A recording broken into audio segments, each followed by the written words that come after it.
السلام علیکم جی، کون صاحب محترمہ کہاں سے ہیں؟ بھائی قاری صاحب آواز صحیح نہیں آ رہی آپ کی. آپ کی آواز آ رہی ہے جناب بہت تیز.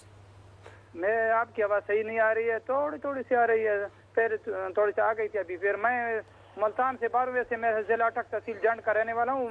میرے 2 بچے ہیں, ذہنی تناوب ان کے درست نہیں ہے, میرے پہ فطرانہ ان کا دینا جائز ہے, معافی ہے اس کی. ذہنی توازن ٹھیک نہیں ہے بچوں کا, 2 بچے ہیں آپ کے, اور کیا ان کا فطرانہ آپ کو دینا ہے یا نہیں دینا ہے, اس پر مفتی صاحب سے لیتے ہیں جواب. اور مفتی صاحب جو سوال ایک آیا تھا کہ بچے ان کے 2 ہیں, ذہنی توازن ٹھیک نہیں ہے, تو صدقہ فطر جو ہے. دیکھیں اس میں نا دیکھنا پڑے گا کہ ان کے ذہنی توازن کی کیفیت ہے کیا.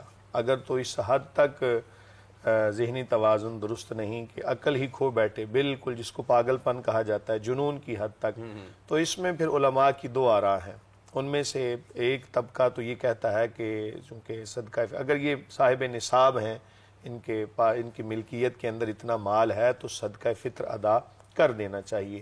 اکثر اس جانب بھی گئے ہیں کہ چونکہ جو مجنو ہوتا ہے وہ عبادات کا اور دیگر چیزوں کا مکلف نہیں ہوتا, مکلف کے لیے ضروری ہے عاقل بھی ہو, بالغ بھی ہو اور صاحب نصاب بھی ہو.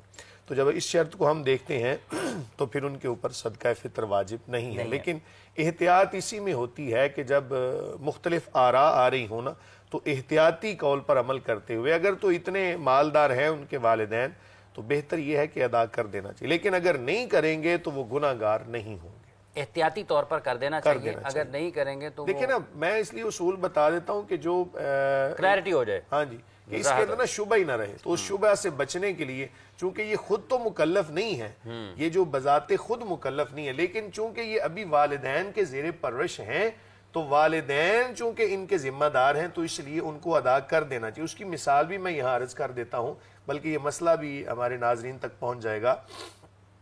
کہ ہم پڑھتے ہیں کہ اکثر آپ نے سنا کہ جی بچے کو ہم نے سونے کی انگوٹھی پہنا دی, تو کیا بچہ گناہ گار ہے یا نہیں؟ تو بھائی بچہ مکلف نہیں ہے, لیکن جو پہنانے والا ہے نا وہ گناہ گار ہوگا, کیونکہ وہ تو مکلف ہے نا, اسے تو پتا ہے کہ بچے کو میں نے کس جانب لے کے جانا ہے. اس سے تو یہ بھی کل کو کہہ دے گا جی اللہ نہ کرے ہم نے بچے کو شراب پلا دی, تو پلانے والا گناہ گار ہے, بچہ خود مکلف تو نہیں ہے. لیکن اس کا جو ولی ہے, اس کی پرورش کرنے والا, اس کو چاہیے کہ اس کی طرف سے فطرانہ بھی ادا کر دے. ٹھیک ہے, اس کی طرف سے فطرانہ بھی ادا کر دے.